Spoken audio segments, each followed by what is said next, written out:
Well, it's time to begin the final 20th lecture in the Israel in Prophecy Part 1 lecture series.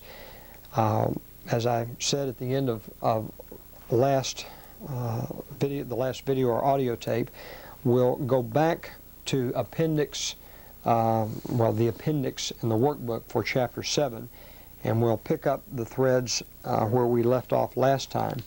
If you'll turn to page 22 and take a look at that appendix, in the left-hand column where we were examining events, key stages and developments in Israelite-Assyrian history, I've listed here for you the names of two northern kingdom monarchs, Jehoahaz, who ruled 814 to 798, and of course his successor, Joash, 798 to 782. We do know that Joash was among those payers of tribute to Adad-Nirari, an Assyrian king who ruled 810 through 783. So their time frame roughly parallels. If you look across the page, moving ahead by 2,520 years, what's going on in the Anglo-American context? It's within that time frame that you find the career of what really can be best described, I think, as the first English Prime Minister, Sir Robert Walpole. It was during his administration that the cabinet form of government, something which we're quite familiar with and well acquainted with in the Western democracies today, that form of government began to evolve in the British Isles. Maybe more importantly is Walpole's policy in dealing with the colonial regions. It's known as benevolent or salutary neglect. And what that did, where Walpole left the affairs of the colonials pretty much in their own hands, even in instances where they were in clear violation of various laws and British regulations, it created a colonial mentality that was very susceptible to revolution. And down the line, a few decades later, when a new monarch came to the throne in England, one that pushed for greater control and regulation, you're going to find that this habit, which was imbued in the American people by Walpole's style of colonial administration, it left a legacy which greatly fueled the separation of Ephraim and Manasseh, or as we would call it in a more historical sense, the American Revolution or the War for Independence. Now, toward the bottom of the page, you'll see the name cited of one of those monarchs that we've talked about before, a king over the northern kingdom who reigned for 40 years, Jeroboam II.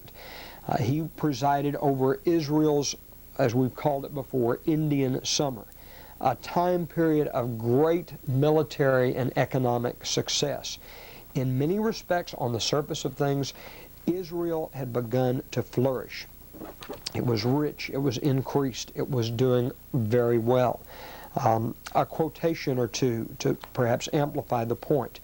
Lawrence Boat, again, if we read in his book, Reading the Old Testament, Boat tells us that by the year 800 BC, Assyrian power weakened, and the western states of the Near East enjoyed about a 50-year relief, or 50 years of relief. During this time, both Israel and Judah reached their greatest prosperity since the time under Solomon, under two remarkable kings. Jeroboam II in Israel and Uzziah of Judah. Both of those kings carried their kingdoms to high levels. Now, Jeroboam, let me go back. There was a revival of trade and commerce. Towns were rebuilt.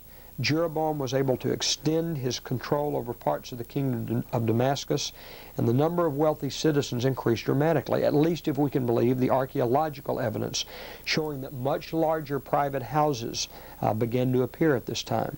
By the time of Jeroboam II's death, Israel then faced the difficult problems of an age that had known great prosperity, but was now under renewed pressure from Assyrian power, which robbed Israel of its independent movement. Again, another quotation, this one coming out of Herschel Schenk's volume on Ancient Israel. Jeroboam regained so much lost territory that, with the exception of the territory held by the kingdom of Judah, his kingdom was almost as large as the empire of David and Solomon. No mean accomplishment. He restored Israelite rule over the coastal and inland regions of Syria to the north. He conquered Damascus and Hamath. He occupied the Transjordan south of the Dead Sea, which probably means that he made Ammon and Moab vassals to Israel. These tremendous gains were possible only because Assyria was suffering a period of political weakness and was unable to interfere.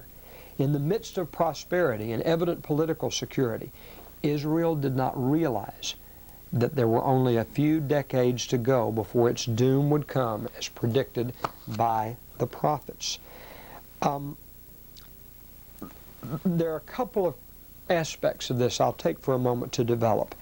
One, based on the principle that we've looked at of Deuteronomy 7, verse 7, where Israel was chosen not because it was the greatest of people, but because it was the least of people.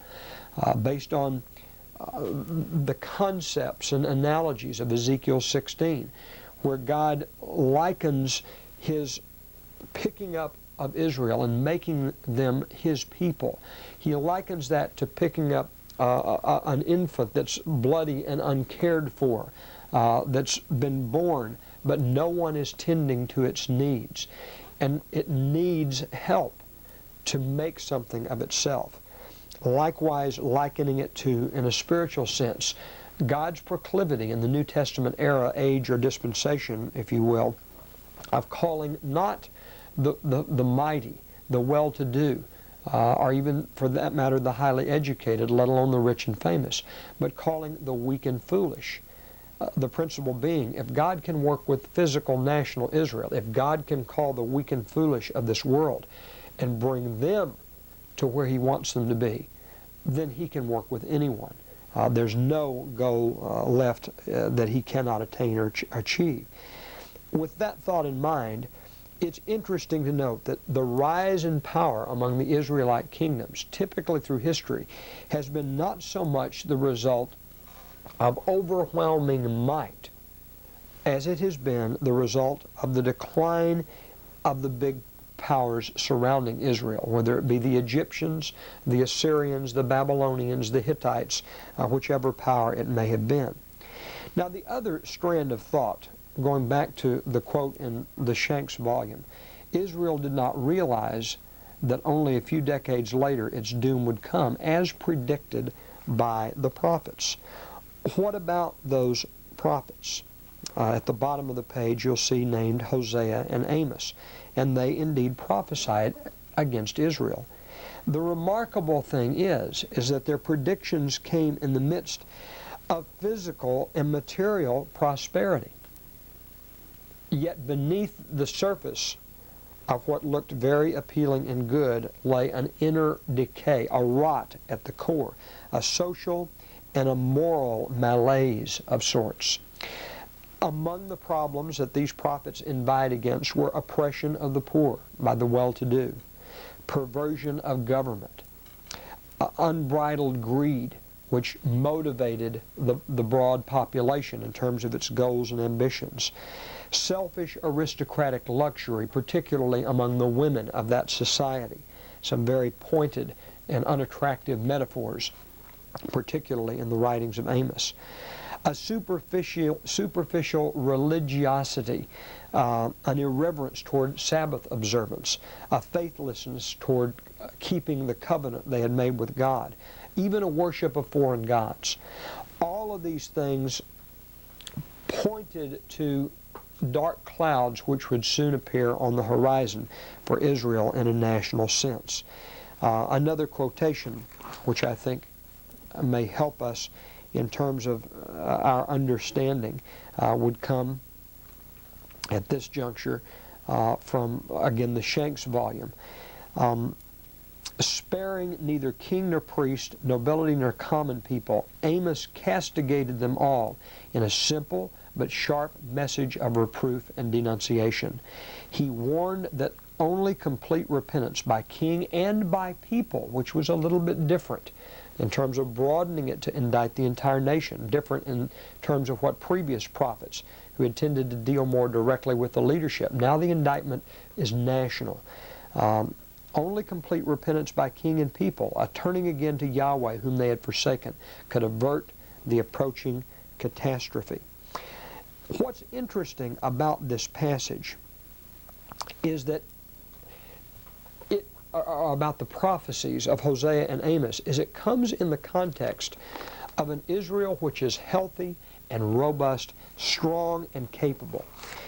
Turn, if you will, to Micah, because there's an interesting prediction that we read in his writings, which may well have implications for not only the age of Amos, but perhaps even our own. In Micah chapter 5, beginning in verse 8, it talks about the remnant of Jacob being among the Gentiles in the midst of many people as a lion among the beasts of the forest, as a young lion among the flocks of sheep, who if he were to go through both treads down and tears in pieces, and none can deliver. And many people, in looking at this prophecy, have deduced that this is a very appropriate description of the Anglo-American peoples in the midst of the nations of the world in the 19th and 20th century. And I well agree. Your hand, verse 9, shall be lifted upon your adversaries, and your enemies shall be cut off. Very apt description for what we've seen in this century and the last. And it shall come to pass in that day that the eternal, thus says the Eternal, that I, God, will cut off your horses from the midst of you, and I'll destroy your chariots. The reference is obviously alluding to the war machines of antiquity, but symbolically applicable to what we may see even today, which sustains Anglo-American greatness and dominance. I will cut off the cities of your land, and I will throw down all your strongholds.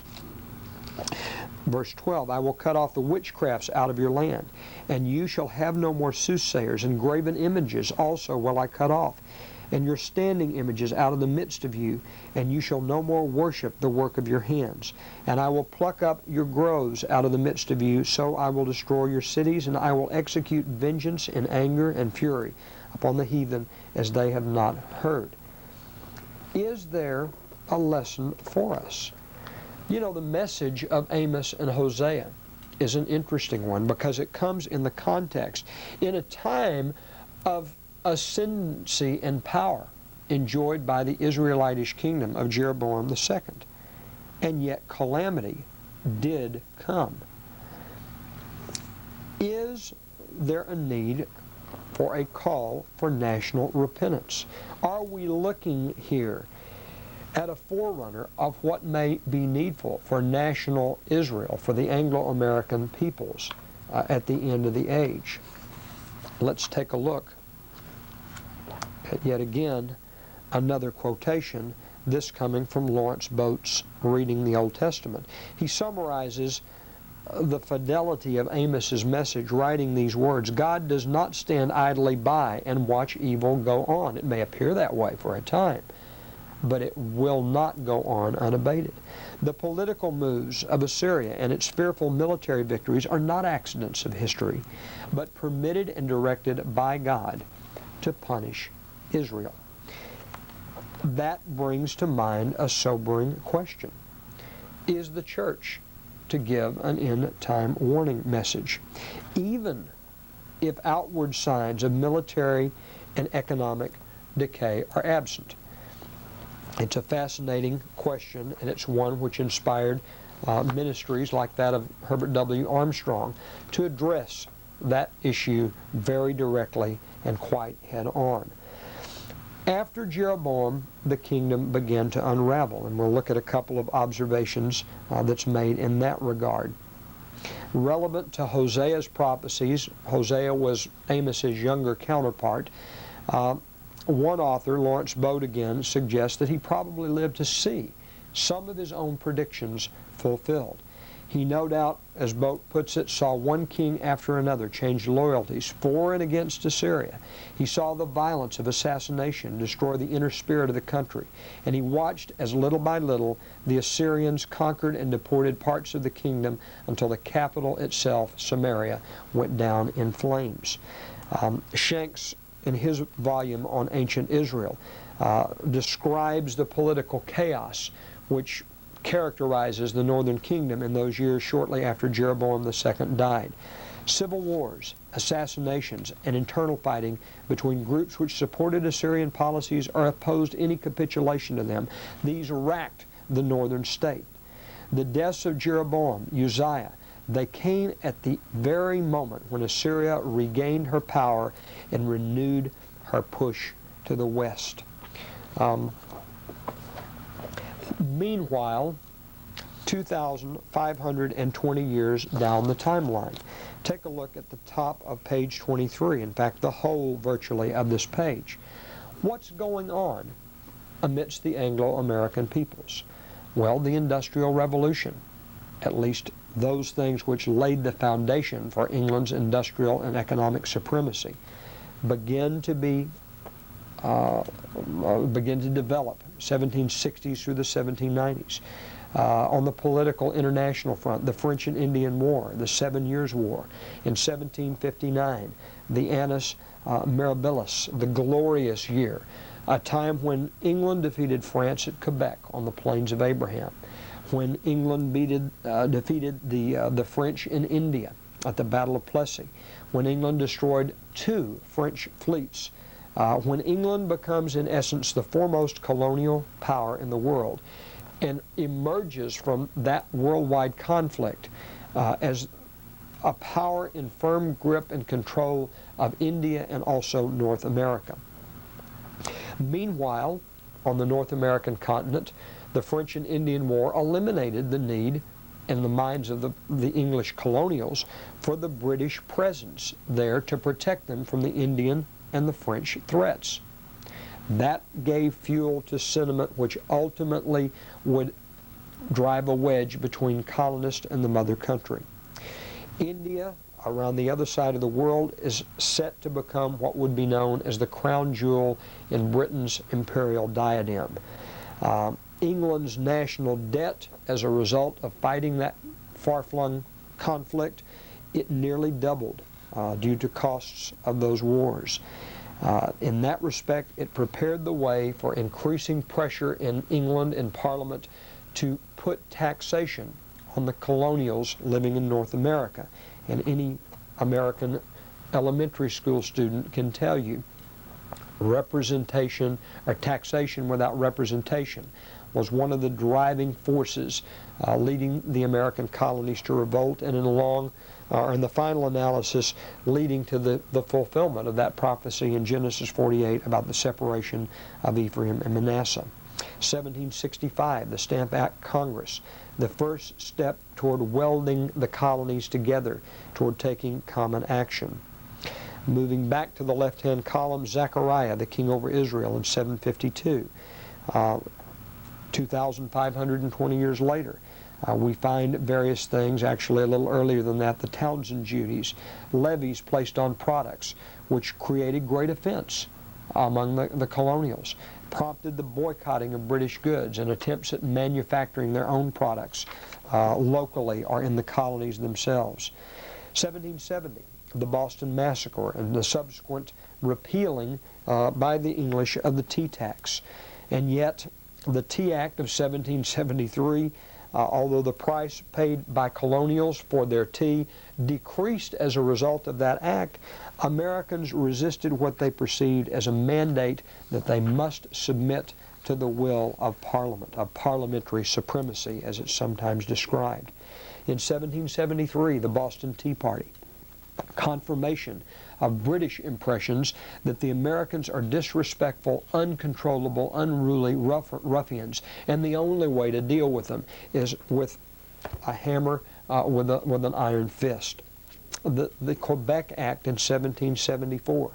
The territory north of the Ohio River and east of the Mississippi is now designated as the region of Quebec, fueling American colonial fears that the area might now be settled with a flood of Roman Catholic immigrants, which was considered a very negative turn or development. Now, as we move through page 24, going back to the left-hand column, the story of antiquity, you have Menachem, the king of Israel, from 752 to 742. And it's in this administration that you really begin to see the beginning phases or the early stages of stage one in the Assyrian imperial policy. Menachem, we know, paid an increasingly large tribute to the Assyrians. By the way, in terms of your workbook questions, what you'll find here is on number 13, you'll have information that will begin to give you material to answer these questions for that respective question. 2,520 years later, the American Revolution begins at Concord and at Lexington. The Declaration of Independence in the following year, where the political ties between America and the British are formally dissolved. 1777, the first real major victory on the part of the colonials at the Battle of Saratoga, which prompts the French now to begin overtly providing open aid to assist the American revolutionaries against the British. 1781, the Battle of Yorktown, the decisive engagement of the war, which eventually will ensure this fulfillment of the prophecy of Genesis 48. France, who had engaged in that undertaking to help the Americans with this classic, typical Reubenite ambivalence, which I've talked about in past lectures, they try to assist Manasseh with the one hand, striking a blow against Ephraim with the other, and rather than regaining their North American territories, they inherit the wind. Instead, they incurred enormous war debts. The resulting financial problems are probably the most significant cause leading to the French Revolution of 1789. Meanwhile, British interest in the American colonies flags, and its interest in India, its major remaining overseas possession, is heightened. In 1787, the signing of the American Constitution, which finally brings resolution to a lot of the basic issues of how we will govern ourselves in this new country and whether or not we'll make it as a politically stable entity. Back in the left-hand column and describing the record of antiquity then, we see the rise of a remarkable and a very imperialist-minded Tiglath-Pileser. It is under his administration, and if you look forward on the next page, during the reign of the Israelite monarch Pekahiah, that you find the first stage of deportation of Israelites out of the northern kingdom, the Galilean captivity around 732 BC, and the captivity itself described in 1 Kings chapter 17 and 2 Kings, that is, chapters 15 and 16. In that time frame, you find the adoption of the American Bill of Rights in 1789, a landmark addition to the American Constitution, guaranteeing critical freedoms for those of us today, freedoms of religion, freedoms of speech, the likes of which you enjoy by even listening to what is being said on this tape, freedom of the press, freedom of the right to assemble. All of those now are guaranteed. On the left-hand side, dealing with antiquity, we find Pekahiah, king of Israel, leading the first revolt against the Assyrians. He initiates that stage one, which oftentimes involves vassalage, the payment of annual tributes, retention of some local self-government, but at a lower cost, which enables the Assyrians to let things be run by locals who will be loyal and faithful to them. Pekah, the king of Israel, 740 to 732. Pekah initiated a second revolt against the Assyrians, and that prompted the predictable imperial response of Stage 2, a new vassal installed, reduction of the territory over which the remaining vassal king had sovereignty, a limited deportation, enough to make a negative impression, to tell the people, don't try this again.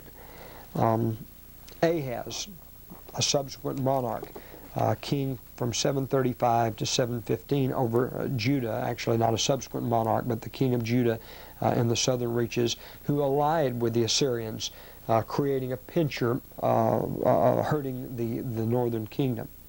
Now, during the time of his reign, going on in modern history, the French Revolution of 1789 to 1799, it made it very difficult for Reuben's descendants to make any kind of a bid, as the unfolding of these promises to Abraham, the giving of the birthright blessing to the descendants of Joseph, took place.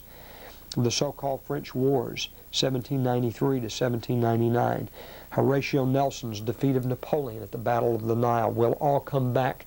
We'll come back in part 2 of the lecture series and fill in many of the details about these historical events. Also in England, in the British Isles, the prophetic ministry of Richard Brothers, who we looked at in some of the earliest lectures of part 1, of how the beginnings of the opening up of our understanding about the identity of the Israelitish people in modern times, that begins to become apparent.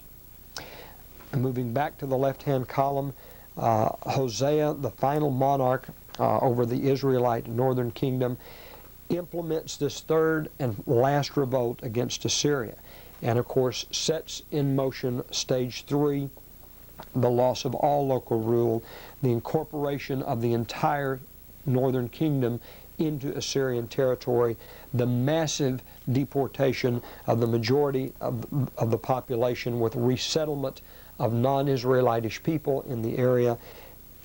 The sum total of that equation adds up to national extinction. The postscript, the denouement, which we've mentioned before, is the campaign, of course, of Sennacherib. Before I address that, let me just touch base quickly. Shalmaneser V, his campaign against the land, which was brought to closure by Sargon II, who completed that campaign, and we have his inscriptional record, which speaks of him carrying away those captives into the upper reaches of the Tigris-Euphrates River Valley. Right-hand side of the column, corresponding roughly to 718 BC, 2,520 years later, Napoleon receives funds from America with which to renew his war against the English. He blesses Manasseh with the one hand and attempts to strike a blow at Ephraim with the other. The kingdom of Israelites that was left, specifically that of Hezekiah, the king of Judah, that lasted from 729 to 686. And it's 2,520 years down the line that we find a remarkable unfolding of some of the most critical events, which ultimately determined whether Reuben or Joseph would be the inheritor of the great birthright blessing and promise. Since I will spend a good bit of time in several lectures exploring the Napoleonic period, I'll leave you simply to read about the Napoleonic Wars on your own. And then in lecture, our part 2 of the Israel and Prophecy lecture series, we'll come back and sketch in most of the details, plus other aspects that we'll see later downstream. Page 27, if you'll turn there and look. In the left-hand column, Sennacherib, the king of Assyria, 705 to 681 BC. Hezekiah decided to revolt against Assyrian rule, and at around the time of Sennacherib's ascension. And you have then the final denouement of failed Assyrian-Israelite relations. Sennacherib's western campaign against Judah swept down and swallowed up territories going deep into the south.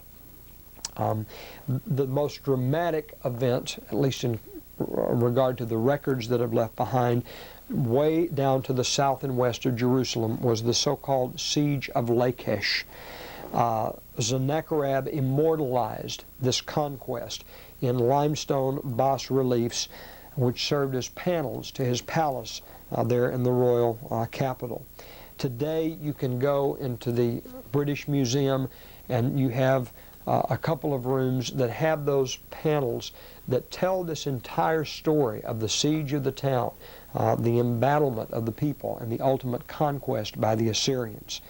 A part of that sweep down to the south and west of Jerusalem brought in, as we've talked about in earlier lectures, the last of the tribes that would ultimately be swept away and deported as captives, the tribe of Simeon. Again, another answer to one of the questions in the unit questions for Unit 7. Down in the basement of the British Museum, you'll find a remarkable small little hexagonal prism. It's called the Taylor Prism, and it relates the story of this western campaign of Assyria. A quotation which bears reading. We'll take a look at that now.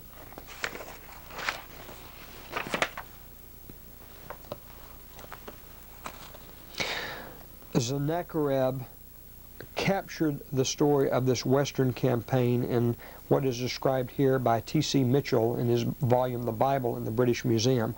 The best known passage in this Taylor Prism description is the description that states, because the king of Judah, Hezekiah, had not submitted to the Assyrian yoke, Sennacherib laid siege to 46 fortified Judean cities, and he deported 200,150 people and invested Hezekiah in Jerusalem.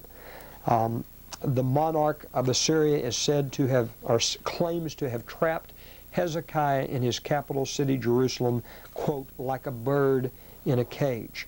And indeed, if you read the biblical account, certainly Judah was bottled up. The colorful expression prophetically that Isaiah uses is that it's like a man in a river and the waters have come up to his neck.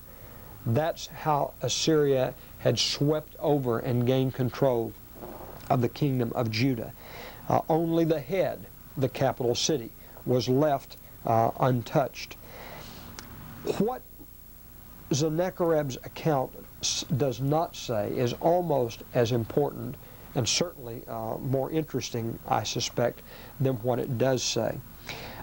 If you read Isaiah chapter 36 and 37, if you read 2 Kings chapter 18 and 19, we find that because Hosea implored God to rescue his people, he besought him with earnestness and faithful, honest, sincere prayer. In 2 Kings chapter 19, we read of a remarkable deliverance. 2 Kings 19, beginning in verse 32. Until I come and take you away unto the land. This is, let's see.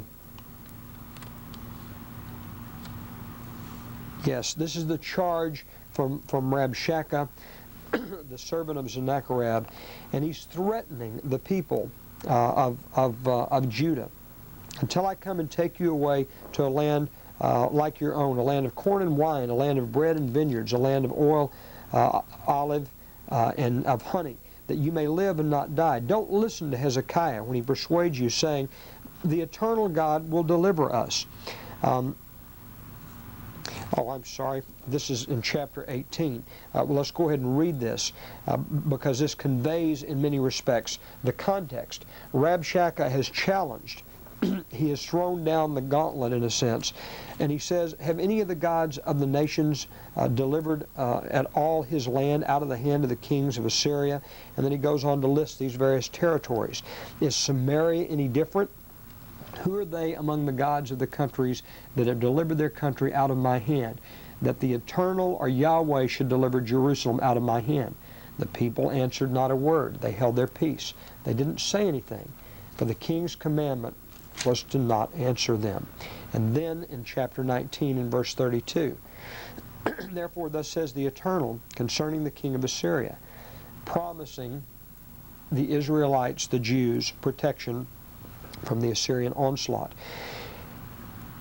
Sennacherib shall not come into the city, nor shall he shoot an arrow there, nor shall he come before it with shield, nor cast a bank against it. By the way he came, by the same he shall return, and he shall not come into the city, thus says the Eternal. For I will defend the city, and I will save it for my own sake, and for my servant David's sake, an echo of scriptures that we read earlier. And in a fascinating passage, verse 35, it came to pass that night that the angel of the Eternal went out, and he smote the camp of Assyrians, 185,000. And when they arose early in the morning, behold, were all dead corpses. So Sennacherib, the king of Assyria, departed, and he went and he returned, and he dwelled in Nineveh. And ironically, it came to pass, as he was worshiping in the house of his God, that his sons themselves came and smote him with the sword, and then escaped and ran away. And Esarhaddon, his son, reigned in his stead. The fascinating sidelight to this particular story is that smiting, that plague which fell upon the Assyrian host and killed a goodly portion of their army, that plague fell on the day of the Jewish Passover. The Sonsino commentary, relevant to Isaiah 36, observes traditionally Hezekiah's illness occurred 3 days before Sennacherib's fall. On the third day, Hezekiah went up to the temple to offer his prayer. On the same day, which was the first day of Passover, Sennacherib's armies were miraculously destroyed while he himself fled to Nineveh. In a final postscript, if you'll look in the right-hand column, what you will find is that the British withdrawal from the European concert of Europe, that withdrawal fell within the confines of the same time frame of the final denouement of Sennacherib's western campaign to try to swallow up Judah. From that point forward, England begins to sever its ties to continental nations.